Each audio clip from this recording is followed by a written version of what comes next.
Hello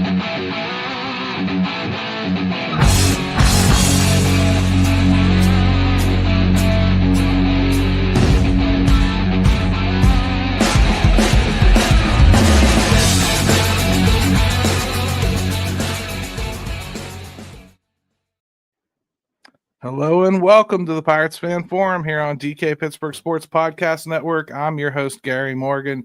With me, as always, my good friend Jim Stam, fresh in from the cold and running his kid around to practice. How you doing? Yeah, man. Dude, if my math is correct, and sometimes it is, most of the time it's not. It's like we're like 35 days out from opening day, and it feels like the frozen tundra of Lambeau Field out. So, yes, the calendar is saying we are close, but the weather does not feel like it. So, yeah, we got baseball games starting Saturday, for the Pirates. So, I mean, we're going to talk a lot about spring training. Yark is going to be along shortly. He's got practice for one of his little girls tonight at cheer, so he's just going to show up a few minutes late. We're just going to pop him in. Now, see, I thought Yark had cheerleading practice, which totally made sense to me. So, well, if he's drank enough, that's what I hear it turns into. But we'll see. Before we get started though tonight, Jim, we lost a legend, man. Mike Lange. yeah. Boy, that hurts.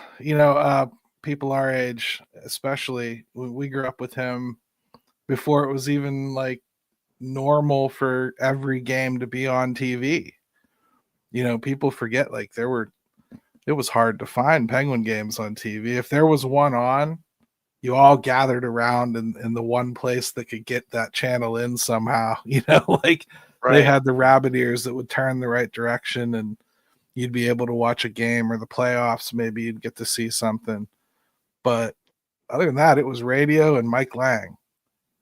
Yeah. It's funny. Like we all kind of grew up with Mike Lange and grew up like learning to love hockey through Mike Lange a little bit, because let's face it, the Penguins were bad and he made them listenable. And then we got Lemieux and then things started to take off. But like, he's just so woven into the fabric of like, Pittsburgh sports and especially the Penguins. Like, these days are coming, but it does suck.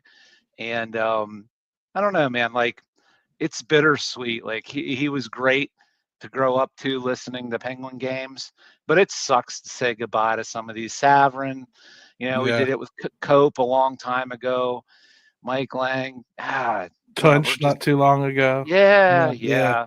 Myron, it's tough. And, and a lot of the older listeners to the show, they have Gunner that they still talk about, and I don't know. I guess he's kind of our Gunner, right? The best to ever do it.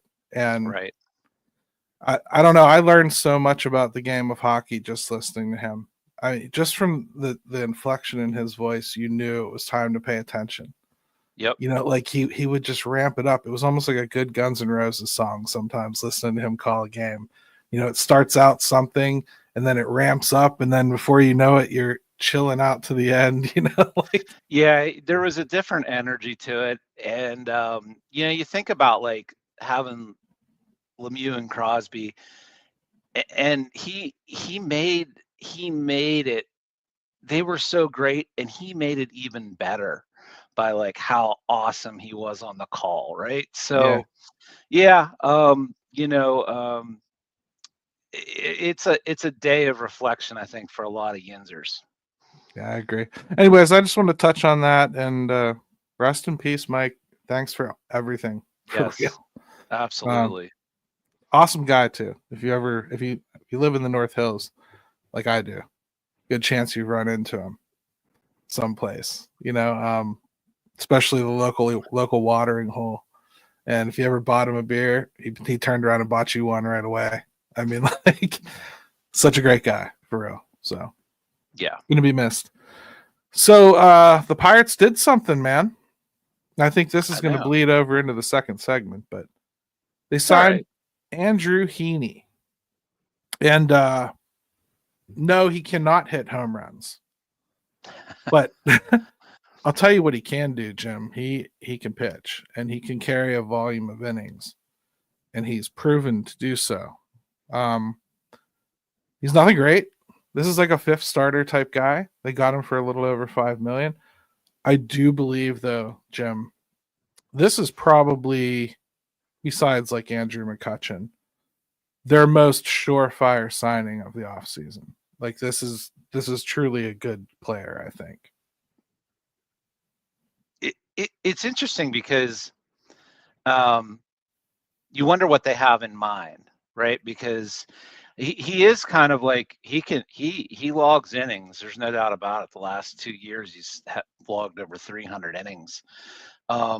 But he also can do like some swingman stuff and even relief. They used him in the World Series. Texas used him in the World Series. Yeah, so like he's not, I don't want to compare him to Bailey Falter in like how he pitches or anything like that, but he's probably a little bit better version of Bailey Falter. So like how will all this shake out? I don't know. 1 year, $5 million, it's kind of a steal for a guy that can give you this many innings and be decent while he's doing it. Well, I mean, let's step back from the player just for a second, because Andrew Heaney is a guy. We will talk about what we think he brings to the table as we move into this a little bit further, probably in the next segment.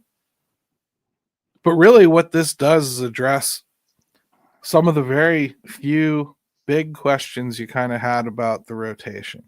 The rotation is clearly, the way this team's built, the strongest part of the team, right? Sure. So what they've done here is they've gone out and they've strengthened the strongest part of their team, and they're admitting here that Oviedo isn't probably ready. You know what I mean? They're admitting they don't really want to rely on a rookie. I don't think they're closing the door to a rookie winning a job, but I think they're basically saying like, we're going to make it real hard for you. They're not relying on Bailey Falter to be the same guy he was last year 100%. If he is, great, you got two lefties. If he isn't, okay, bullpen for you, maybe. You know, like they've got a lot of ways they can go now. They've basically fortified a position of strength, if you ask me. Yeah, I mean, it's funny, like we've always talked about the Pirates giving themselves some options, right? Like having a plan B if something's not going to go how you think it might. And I do think Oviedo, I think maybe people got a little ahead of themselves with that. And based on what we've heard, they are going to be careful with him, and they probably should. They don't know what's going to happen there. You don't know what Bubba Chandler's going to do. You know, he might, to expect him to Jared Jones his way into the starting rotation doesn't happen a whole heck of a lot. So I look at it like this, and I think you just said it in part two, which is, hey, an extra pitcher that can start, that can do some relief work, or whatever, always, or you flip them, or right. There's always a place for that. So, all right, I'll tell you what, man. Let's take a quick break. Come back from that break. Let's pick up our talk about Mr. Heaney. At DK Pittsburgh Sports, we take pride in coverage that connects our city's fans to their favorite teams. Now, that connection's stronger than ever. Introducing our all-new state-of-the-art app. Find expert inside reporting and original podcasts. Check live box scores. Track the latest stats. Chat it up with our community of thousands of fans, all in one place. The new app from DK Pittsburgh Sports. Coverage that connects. All right, welcome back to the Pirates Fan Forum here on DK Pittsburgh Sports Podcast Network. Yark should still be joining us soon. He just reached out and told me that he's getting close. So, Mr. Dramatic. He'll be all filled with cheer when he gets here. So, a couple things, though, I think this really does that I think is pretty cool, Jim. This gives them a second lefty in that rotation. So it's not just Bailey Falter, and they're both change ups to the flamethrowers that they have elsewhere. You know, like you're going to go 100, 96 to 97 with Keller, and then down to like the 93, 94 mark with like Falter and Heaney.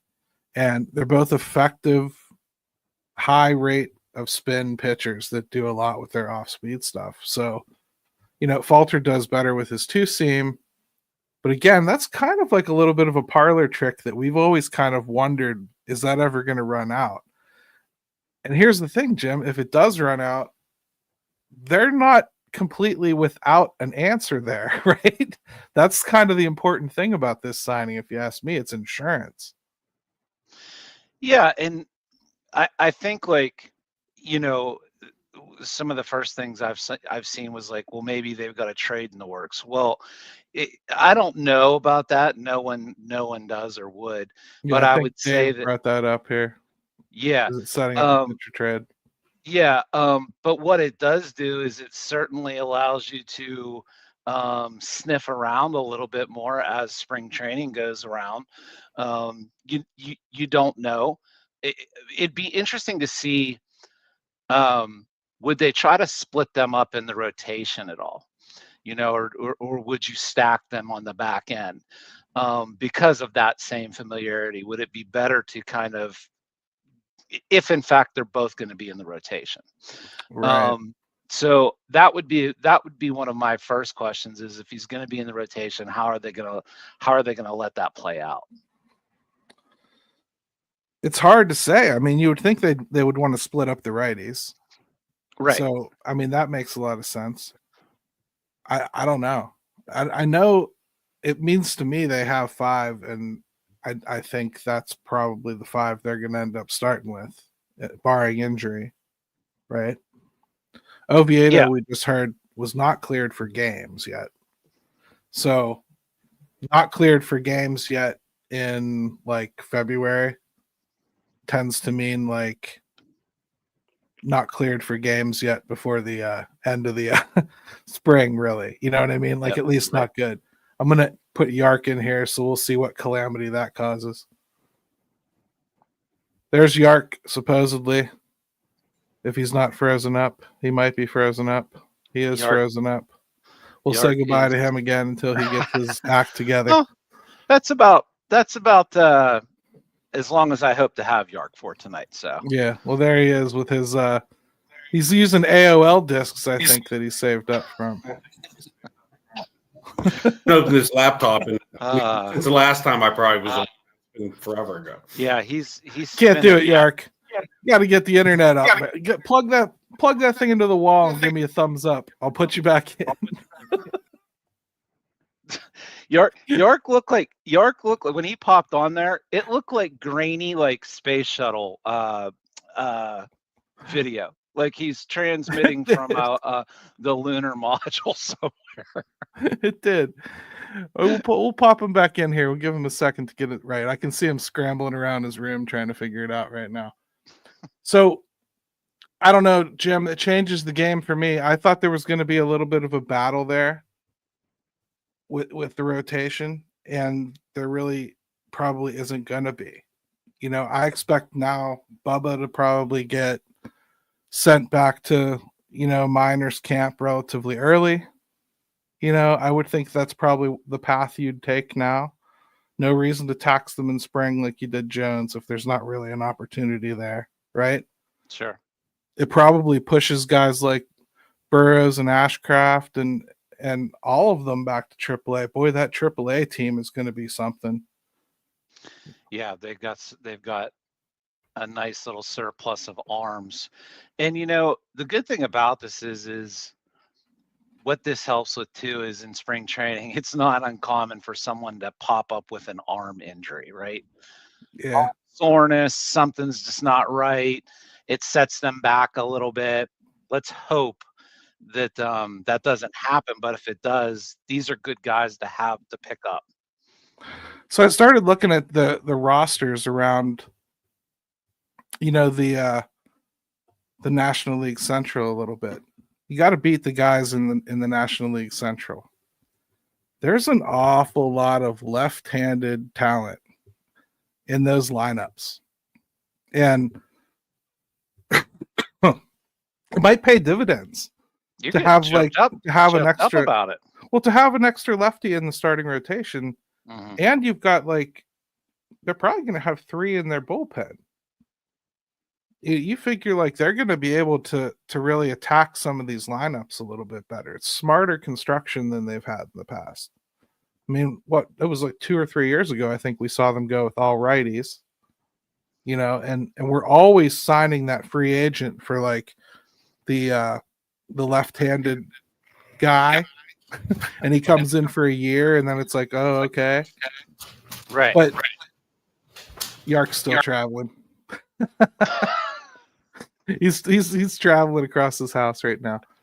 So no, what do you think about that, though? I mean, it could be a matchup thing within the NL Central. You're kind of approaching some of these different teams and what they can actually present, and maybe you're approaching it a little bit differently. You're going to go with run prevention over run creation, because I still don't see the runs, and that's kind of the sad part of this whole thing. Well, that's why you hear Derek Shelton talking about the margins, I think, right? It's pretty clear that this team is going to have to pitch well, and then be very good in the close, low run scoring games. It's really how I think it's going to shake out. All right, Yark is with us now, and I'm going to not talk much whenever I don't have him muted, because he's got a mutant laptop that's giving us problems. So I'm going to ask him a question and unmute him, and he can talk. This is actually a good way to handle Yark, if you think about it. So, Yark, before I toss it off to you, what do you think of the Andrew Heaney signing? Oh, I love it. I love it. I've always wanted him. I wanted him when he was with the Marlins, but I like having a vet. I like, getting more depth there. It gives them a chance to even move one of these guys if they're still trying to find a bat somewhere. He's had some really good seasons. I mean, I'm a sucker for a lefty in PNC Park. I mean, it's a good sign. It's cheap. I mean, I don't really care, but it's better than expensive. With this group. How do you foresee them using him? Do you see him automatically in the rotation? How do you see this working out? I mean, he made 31 starts last year, and they're paying him $5 million. I mean, that's not nothing for them. So I think that he slides right in either the 4 or the 5 spot. I'm not sure. I mean, I would imagine Falter's still in. Maybe they're going to slow play Oviedo. He still has an option. They could probably throw him on the IL to start the year. I don't see any reason why he's not going to start coming right off the bat, unless for some reason this late start to camp sets him back a little bit. But I can't see that really being an issue either. Yeah, I agree with you. So, Jim, the other thing we have to address that I'm sure is going to come up, I haven't really honestly floated around online much, thankfully, today, so I haven't seen a lot. Yeah, me neither. But I'm sure people are going to complain about, A, this not being an offensive player, and B, I'm sure somebody's going to suggest that this is just not a good player because it's like a fifth starter type. I mean, how would you address those two things? Well, I mean, look, if you get a chance to add even a back end starter right before spring training that eats innings, and honestly, I think his numbers were just a tiny bit better than Bailey Falter's were overall. That's a no-brainer. And okay, yeah, I agree. It doesn't do a thing to help address offensively what they're up against, but you shouldn't complain to add another quality left-hander to a pitching staff. Complain about the other stuff, sure, but don't let it jade you into the fact of saying this isn't anything to comment on. And Yark, I mean, another thing I think we're going to see a lot of is upset that this is pushing the kids down, right? Like stopping Bubba from making the team or whatever. Any thoughts on that at all? I mean, for me, I don't think tryout should be over. Like, I mean, I get you. You have to find a way to get these young kids in and get them some playing time and stuff. But I'm in no rush to, like, especially with Bubba.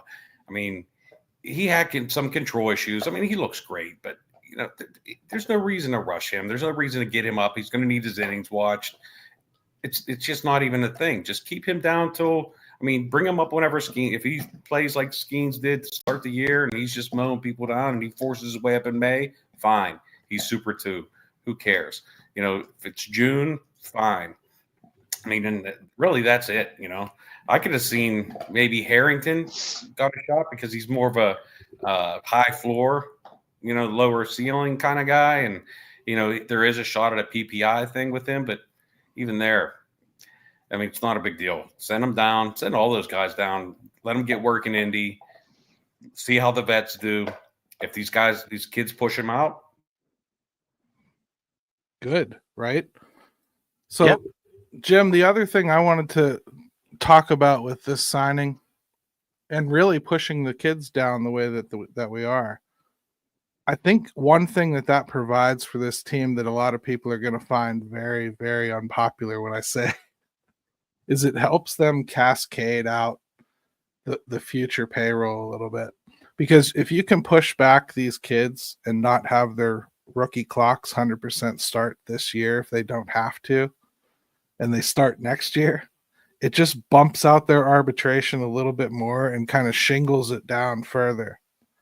You know, I mean, I think that's something that GMs probably think about, but No, it's a totally valid thing. Like, especially with how the Pirates do things and other teams, by the way. But no, I think you're absolutely right there.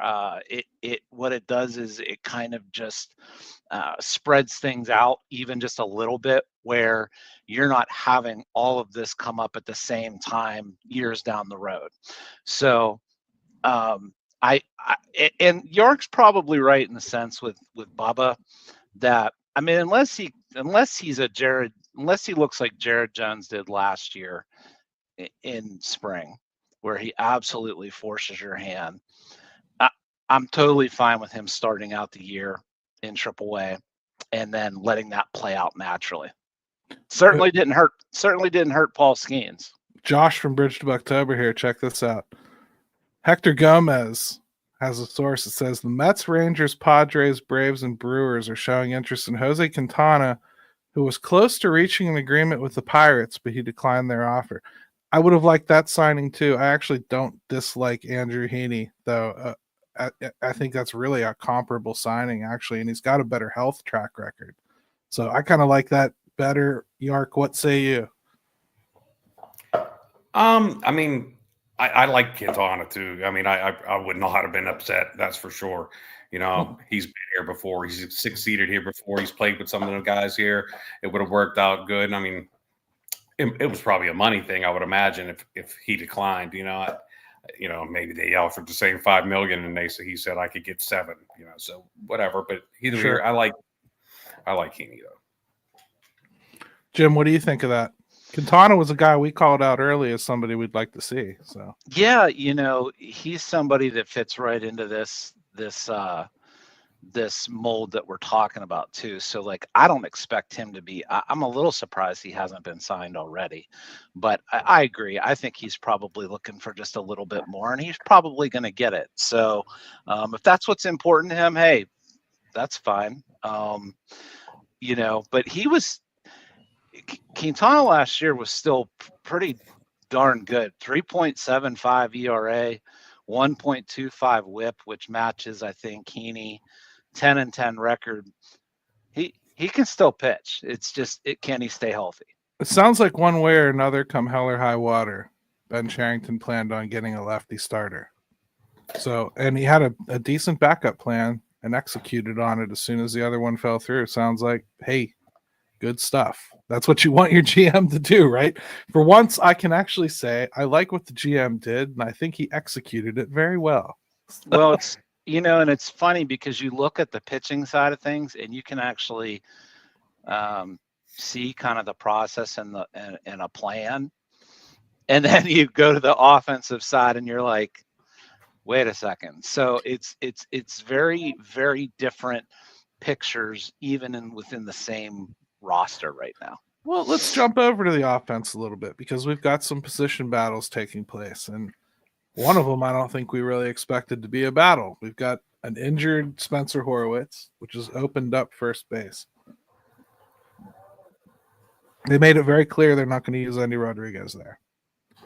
He's going to stay at catcher. They've made it very clear they're not going to use Brian Reynolds there. Earmuffs, Yark, if you can't handle that. So, I mean, first base, the two guys that I think most of us were pitching as being the first baseman by default all offseason are taken off the table. That's not going to be happening, right? So you got Darren Hall, I think is his name, right? Derek Hall, something like that. Derek, yeah. You got him. I mean, that's probably a lot like your Jake Lamb type signing from last year, really. He might hit some home runs in the spring wind and excite some people, but he probably end up not making the roster. You got Jared Triolo. Sounds like Nick York is going to start taking some reps over there, which kind of makes too much sense to have not already been in the works. So I'm glad to hear that it is happening. But York, you've been kind of on the York train here, and maybe it's because of the similar last names, but what's the dealio? What do you think? Do you think that Nick York has as much potential as some national pundits seem to be tossing out there?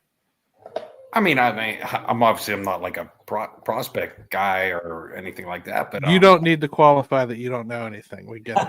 I get it. We're asking for your hunch and why, York. Well, I think he has a shot. If they're trying to put him everywhere, then he has a shot to play. I know, Gary, you said that you think that he's in the direct competition with Gonzalez too for second base. I mean, I don't know. I think Gonzalez probably has it pretty much sewn up. But as far as York's concerned, if they're trying to get the bat in, I mean, they really like him. But he is still 22. They have lots of time to figure it out. If they can find a place that, to get him full-time at bats in AAA, maybe he could do that for a few months too. So I'm not sure he even makes a team. Like, I still expect them to make another offensive ad at some point. Maybe it's not what we like or what we want, but they're going to, this Frazier stuff really mucks up the whole roster, to be honest. Speaking of Frazier, Jim, you'll love this. I saw today that they tossed a first baseman's glove at him today and had him trying out over there. And he did play there a little bit last year too. So yeah. Yeah, look, I was of the belief that the Horwitz thing might need a little bit longer to shake out than people had originally thought. That there might be some more time missed there. Maybe there won't be, so it's not that big of an issue to begin with. I like the Frazier thing. York mentioned it. Just even from a roster addition, doesn't make a lot of sense to me. The reason I like York is just because he does have some offensive upside, and they're going to need it. I think when you talk Triolo and putting him at first base, I think it takes away from what he does best on the roster, which is bounce around, give value at different positions. Hopefully he hits a little bit in the process. But I like the York thing. I wish they might have approached him a little bit earlier than needing to have his brother mail him a glove, here this past week. So I don't know. Who knows what's going on with Horwitz and how bullish they feel about how much time he's going to miss. I'm not 100% sure that the Horwitz injury is the only reason they're trying different guys over there. I think they really feel like this is going to be in many ways a quilt kind of offense where they're going to patchwork it together a lot. It's shaping up like a team that might have pitching talent to trade at the deadline for offensive talent. That might have to be how it goes. I mean, like you figure like right now they have that starting rotation pretty stocked. I think most of us feel like there's 2 or 3 of those prospects that in a normal year we'd be crying to just start out of spring. Sure.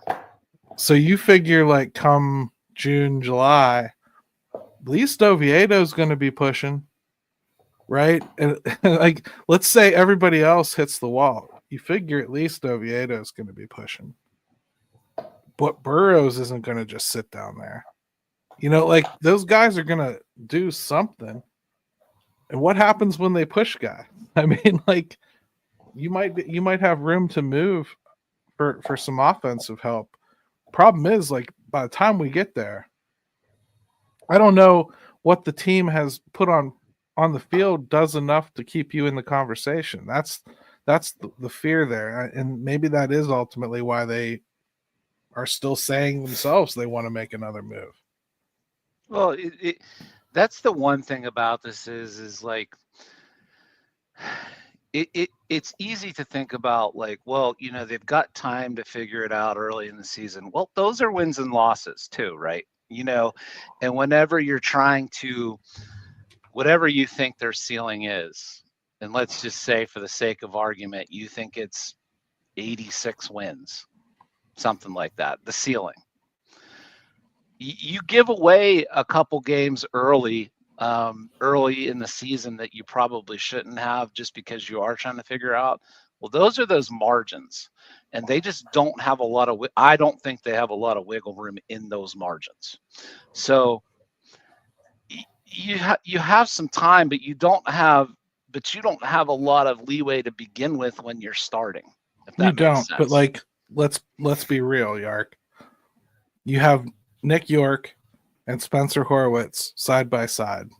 You don't know anything about them. You don't know where they came from. You just kind of know what they've done in the league and what they've done in the minors and where they are. You're rating them based on how successful you think they're going to be this year, assuming they can both play amazing first base, right? Is there really that much of a difference between the attempt level starting either of those guys? Probably not. No, I mean, you really haven't seen much of either in the pros or in the majors. Horwitz a little bit more, and I don't think there's any question that he's going to hit right-handed pitching. I don't think there's any question. Now, whether or not he could play the position great or hit left-handers, and now York has like a weird reverse splits too. So, and he's like still kind of like whatever he changed last year, he's still kind of like moving up from that. Like he's still kind of building on what he learned or changed last year. So no, I don't know if it'd be much different, to be honest. No. But what about you, Jim? I mean, because I understand where you're coming from with the you don't have time to mess around with it thing. I just feel like you were already going to. You know, so I'm not sure that the Horwitz injury has created a we weren't going to mess around, now we are situation. Yeah, no, and maybe my comment is just the bigger picture in general, which is whatever they are still trying to figure out. Because we've talked about it a little bit. You got time, you send guys down, you let them play and, you know, get more seasoning and whatever. And sometimes that's right. And I think it is. So maybe first base, it was always going to be a little bit of a wait and see, figure it out. But, you know, it does scare me though when I see them trying out a guy like Frazier over there. It makes me feel like they're gonna try to use him as the guy against right-handed pitching, or I don't really want him penciled in as like every time there's a right-handed pitcher I'm going to see Adam Frazier. You know, when I would Cubs series where they have 3 lefties they throw at you in their rotation, because he won't play every game that way. But I just I don't understand that usage of him. I don't think that's even a good place to try him. it's a weird guy to even add to even be tempted to use. Like. So that's why I think we're all to that point already with him, and the season hasn't even started. Is that any kind of at bats or letting him, play seems to me to be taking away from. Surely you have to have better options than that. Surely you have to. The 40 man is, relatively full with guys I think you kind of don't want to lose now. Right? I think and we're talking about them making another move here. But for the most part, you're getting to the point where, like, if they have to cut more offensive players, let's just talk through it a little bit. And I mean, like, completely cut off the 40 man to make room for other things. If you're going offense, you're down now to Joshua Palacios, G1 Bay. I don't know what they think of Emmanuel Valdez. I mean, like, Emmanuel Valdez, it kind of could have been the Adam Frazier, really, except younger, with with more pop. So, again, explain that move to me. Leover Peguero, I think too young to be talking about cutting him, but like as far as like likelihood of making the team, I don't know. Xiangxie Shang probably isn't going to start in AAA. So, here's another AA season for him. I don't know. Maybe he's a guy you want to try to slip through. Maybe he's somehow gotten ahead of Peggy now. Jason DeLay, I guess, could be a victim. If you really think Endy and Henry are okay as backups, and you got Abraham Gutierrez coming, so you're probably okay there, at least defensively. Then you got what? Strzelecki? Like, and Shugart, maybe you're down to those as far as guys you can get rid of. These guys are starting to have names now, and they're starting to be people that I'm not necessarily looking to just jettison off into the sun. It's not the same conversation we've been having. York, go ahead. Oh, well, I mean, as far as bats, I mean, did you mention Bay? I mean, because I don't know. I mean, I'm sure there's a large contingent would love to see him go right now, So I think he could be fodder. And some of them guys, like you said, I don't think Strzelecki, but there was like the Goose. Yeah, however you say his name, Brett DeGoose or DeGaze, DeGoose, DeGauss, something like that. I mean, I've had a name that's got butchered my entire life. That's why just stick with Yark and just leave it at that at this point. But I mean, there's still some guys there. But I was wondering, maybe even Oviedo, does he start on the 60-day? Well, yeah, I don't know. I guess he could, Jim, but I think he's closer than that, don't you? Yeah. It sounds to me like they think he's at least going to be pitching in April, just maybe not here. Yeah, I think if I had to guess, that's the way I think it might go. I think he's probably pretty darn close to put him on the 60-day. I don't see that. If anything, you just let him go get his bearings and work on things in AAA. It'd be hard to do too, because they verbally said that he has a chance to make the opening day roster. You kind of can't turn around and put him on the 60-day after that. But I mean, he could definitely go on the regular IL. And I think he probably will, but that's not going to save you a spot. Obviously, there's going to be other injuries that'll crop up, unfortunately. But yeah, I mean, that's the thing too. This is why this spring is. Look, all the spring trainings are always, there's always pieces and stuff moving around. But this year, they have a relatively short time frame to figure a few things out, at least with the roster, and making sure you're getting guys looks and at bats. Man, it's a lot to talk about. And the boy, one decent signing shoved in here into a place that I don't think a lot of us expected to see one. And boy, did it change some things on this roster already. It's got me thinking a lot differently about the makeup of everything. Overall, I'm less worried about that rotation than I was. I can tell you that right now. Yeah, I mean, anytime you can almost go into a season with just saying these are our 5 starters. And that's not even talking about the young guys that you do have coming. That's why I still would like to go back to the drawing board and see what you can figure out on the trade market.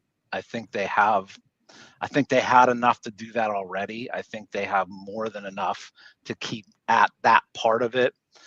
Yeah, I think if you would add, I think at least when I look at it, I think if they would have just upgraded more in that one spot in the outfield, boy, I would be feeling just a ton better about things in general. Not that Fam's garbage, but I think you know what I'm saying. Like, boy, would I feel good. Let's take a quick break and let's talk a little bit about where that other mystery player might come from. At DK Pittsburgh Sports, we take pride in coverage that connects our city's fans to their favorite teams. Now, that connection's stronger than ever. Introducing our all-new state-of-the-art app. Find expert inside reporting and original podcasts. Check live box scores. Track the latest stats. Chat it up with our community of thousands of fans, all in one place. The new app from DK Pittsburgh Sports. Coverage that connects. All right, welcome back to the Pirates Fan Forum here on DK Pittsburgh Sports. Let's see, Jim. The next thing we need to talk about is where this mystery player is going to come from. We talked a little bit last week about the type of special situation you have to find.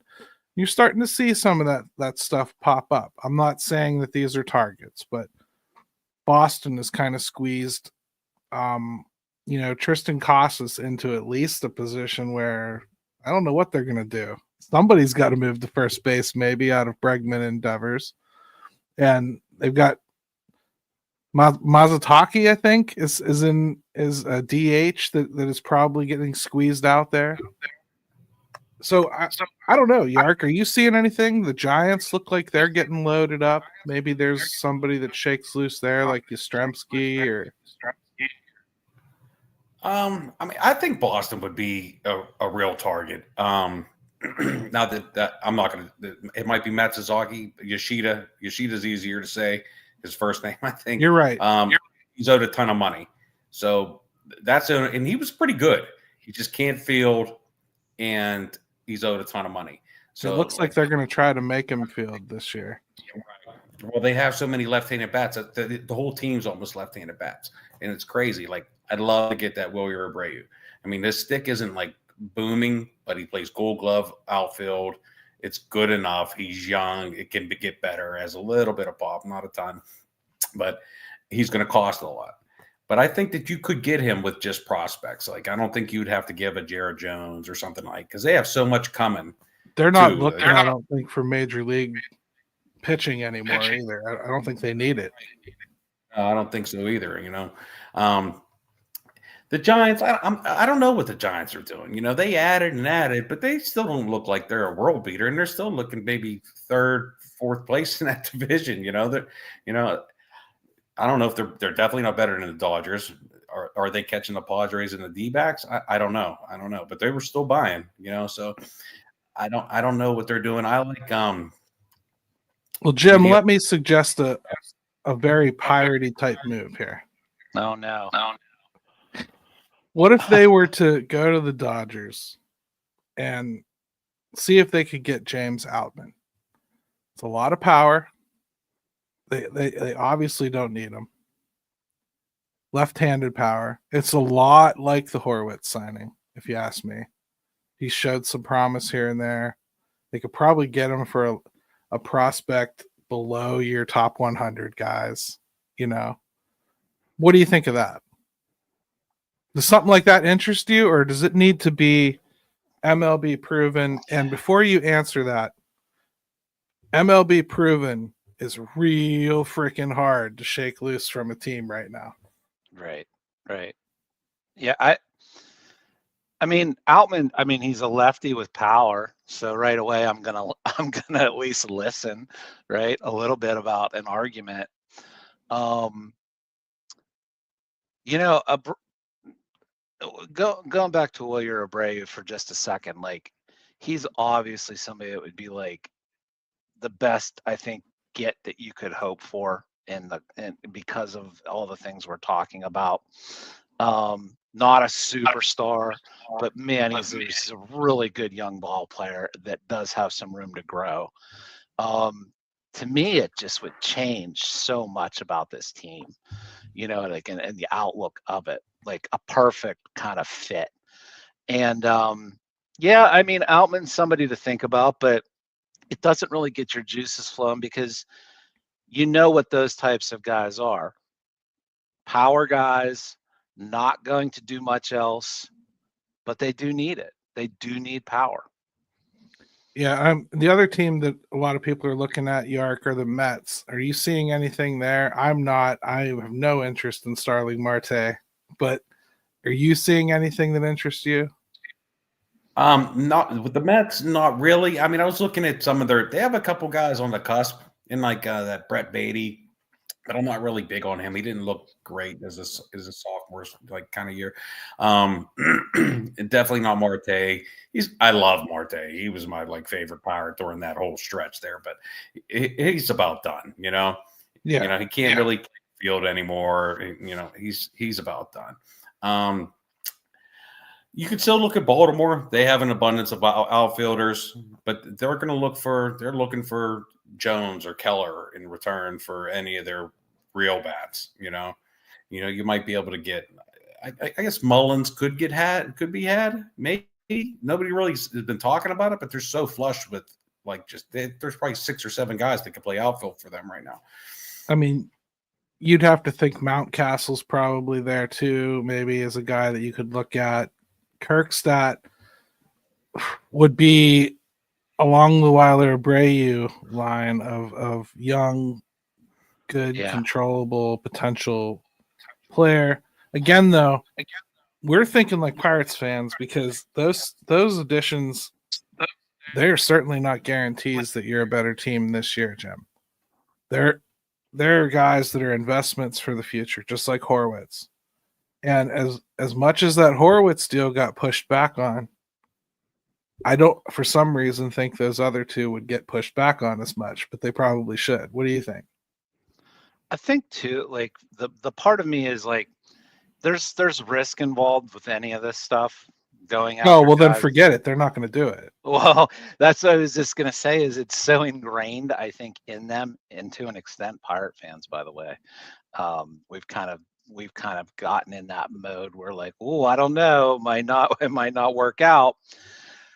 But I think that has to evolve as your roster and your not window. You know where I'm going with this is just like it's time to push the envelope a little bit. You can't do it with payroll, do it with prospects. If it doesn't work out, it's okay. I mean, you can at least say, as long as you're not doing anything crazy. It was a swing and a miss, but at least you're trying to like significantly upgrade something that you know is going to be a problem. I think most fans would say, I'd rather have that at this point because of what we have pitching wise than to just sit back and play it safe and easy. I'm trying to rack my brain and think of other teams.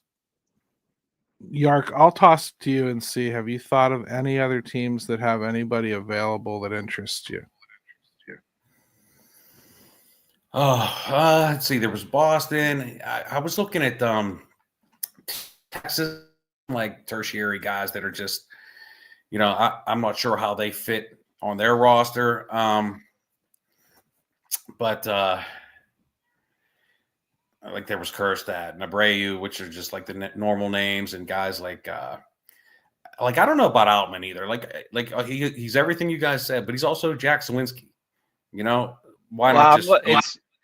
It's funny, York. I'm sitting here looking at Outman as you're talking, and he strikes out a ton. But yeah, I mean, 2 seasons ago, hit 23 home runs, drove in 70 runs. Even with his strikeouts, kind of oddly enough, he walked a lot. He had a 353 on base percentage. So 181 Ks. So he's a weird guy, but does play outfield. 790 OPS that year. Last year, was he hurt? Is that what happened? Did he get hurt, or was he just He played for the Dodgers and they didn't need him. right? But I didn't know if it was just early on. He was just out of the picture. He played for the Dodgers. They got healthy. Yeah.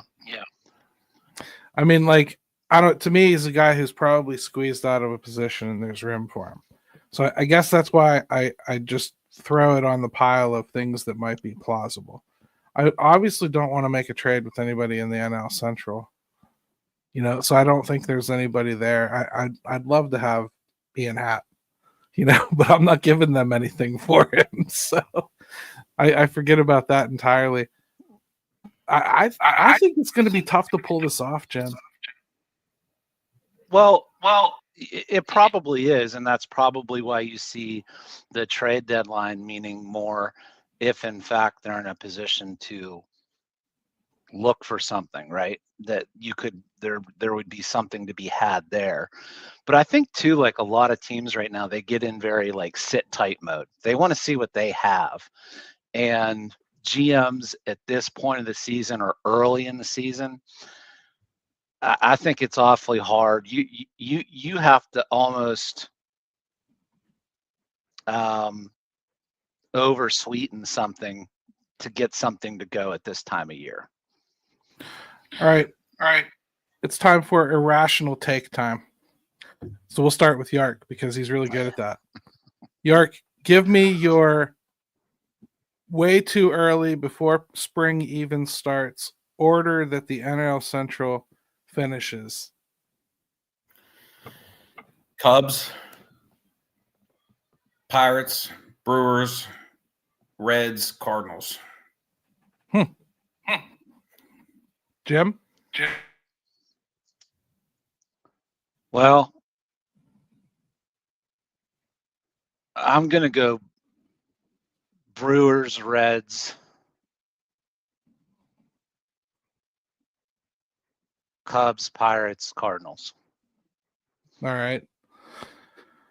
I will say Brewers, if only because I think they always kind of figure it out. I really do. That's kind of what I did. I don't really trust what the Cubs have done. I don't like their pitching staff all that much. Especially their bullpen. I think their bullpen's atrocious. I think Brewers, Reds, Cubs, Pirates, Cardinals right now. Sounds on familiar. paper.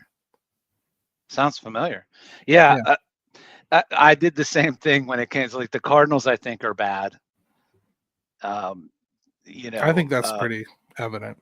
Yeah. The Brewers, I just give them the benefit of the doubt that they've at least figured out how to win this division while no one else wants to.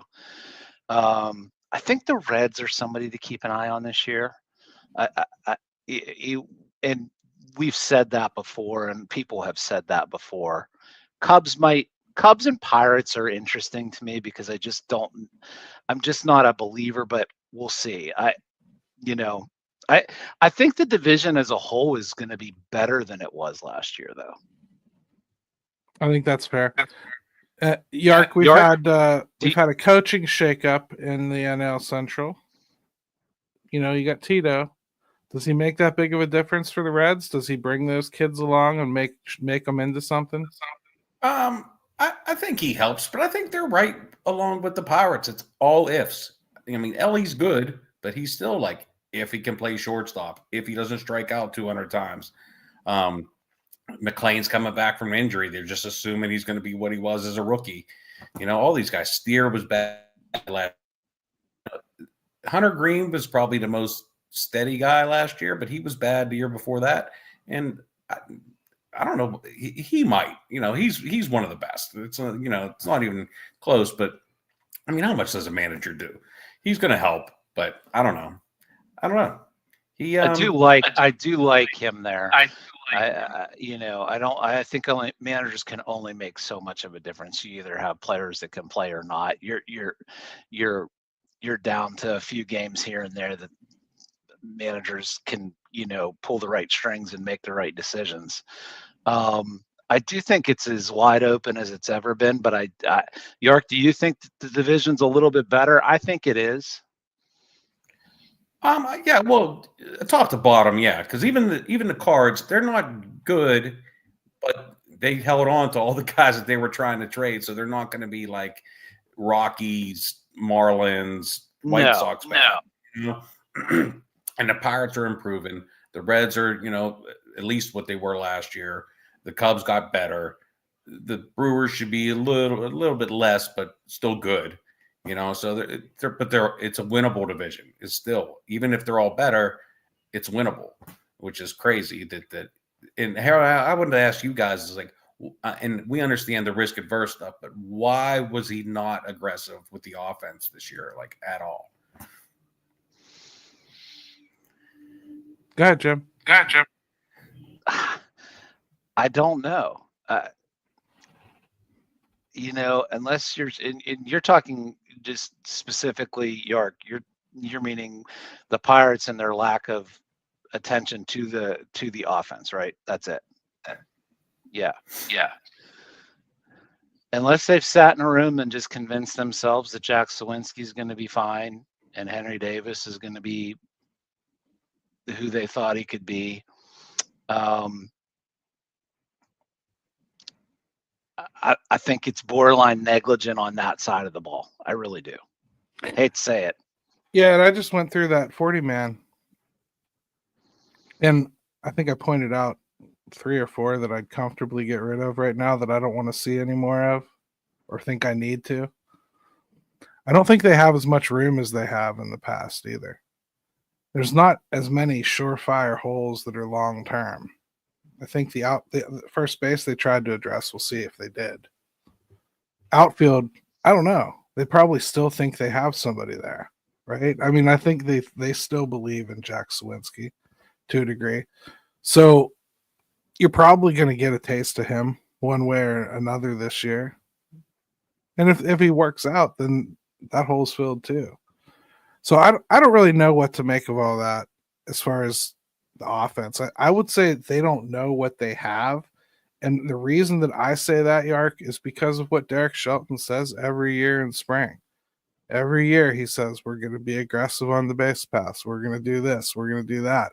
We're going to do the little things right. We're going to move guys over and everything. And it sounds a lot to me like the first day of school when the teacher's telling me that if I don't have a pencil, they're going to take 5 points off of me. And if I don't answer or do one of my homework assignments, they're going to take 10% off of me. And then they end up not doing any of that crap because at the end of the day, they don't want to have me again next year. If I didn't get a metaphor out of you, I would have been severely disappointed in this whole part. Yeah, guys, I think what this comes down to is if you look around the infield and just start thinking of who's where to the best of our ability, right now, it's really hard to find the home runs. It really is. Like you know what I mean? Like and I just think like, man, trying to win baseball games is going to be very difficult consistently when you don't have that option a lot of games. So, I mean, look around the infield. Where's the home runs going to come from? I don't know why you want me to invent something that we've covered over and over again isn't there. What I'm saying is it starts to become more of a stark reality the closer we get to it in my mind when we're talking about offense. That changes nothing though as far as what I said. Derek Shelton has no idea what he's looking at. If he thinks that he has a team that is going to go out there and do the little things right and be aggressive on the base paths and do this and do that and take the extra base and be fast and push the defense. Well, it doesn't happen. And you've had fast players year after year after year. You tell us year after year after year, these fast players are going to do these things, and then they don't do these things. So I guess what I'm saying is does the coach really think he has players that can do those things and they can survive without hitting home runs? If so, coach them to do those things. Like, this is the team you have. We all know they don't have power. We've talked about it all off season. We've talked about it all last year. We know that it isn't coming unless it gets developed, and we all know who those potentials are. Well, if they That's why can't we're do still it, hanging our hat on Jack Sawinski, right? yeah, if they can't do it or won't even try to do it, yeah, that's a really rough scenario. They're gonna have to try to manufacture it some other way. What do you think, Yark? I mean, who's going to run? I mean, everybody's slow now. What is it? Cruz? I mean, Reynolds isn't going to run. Hayes can run, maybe. I guess Nick Gonzalez could run a little bit. I mean, when Horowitz plays, he's not running nowhere. Kutch isn't running anywhere. Reynolds isn't running. Pham shouldn't be running anywhere. But I mean, they should be more active on the bases and trying to steal and all that. I totally agree with that. And like, they barely ran last year and they had faster guys. So, but as far as the home runs too, like, they're going to have to 12 to 18 home run you to death. That's where they're sitting. Like, all their guys are, if you hope Hayes can hit 15 and Nick Gonzalez can hit 15 and Horowitz can hit 15 and, and then hopefully you can get to 170 or 180 and get you right in the middle of the league. Because there's no way that with this pitching, you need to at least get there. You're talking about last year. What is it? 2022, maybe 2023. It was the 2023 Cleveland Guardians that kind of got into the playoffs with great pitching, very little offense. They hit the ball all over the field. Then they came back in 2024, and all of a sudden they're hitting the ball out of the ballpark all the time and pitching really good. And so, you can change the dynamic of your team without changing the elements of it all the time. Sometimes guys do just come along. Sometimes you just refocus them. That's actually what the Guardians did going into last year, is they refocused their entire hitting program on trying to get the ball in the air more. They changed the type of team they are, Jim. So maybe a new hitting coach, maybe that's a reason for at least kind of keeping your eyes open to what could be there power-wise.